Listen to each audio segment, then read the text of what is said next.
జయశంకర్ తెలంగాణ వ్యవసాయ విశ్వవిద్యాలయం వారు అందిస్తున్న వాతావరణ ఆధారిత వ్యవసాయ సూచనలు ఇప్పుడు తెలుసుకుందాం.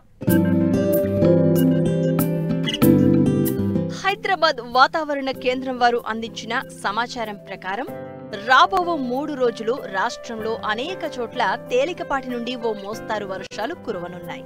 పగటి ఉష్ణోగ్రతలు 27 నుండి 32 డిగ్రీల సెల్సియస్ మధ్య మరియు రాత్రి ఉష్ణోగ్రతలు 20 నుండి 25 డిగ్రీల సెల్సియస్ మధ్య నమోదు కావచ్చు. రాష్ట్రంలో అక్కడక్కడ భారీ నుండి అతి భారీ వర్షాలు కురిసే అవకాశం ఉన్నందున రైతులు పొలంలో నుండి మురుగునీటిని తీసివేయడానికి కాలువలు చేసుకోవాలి.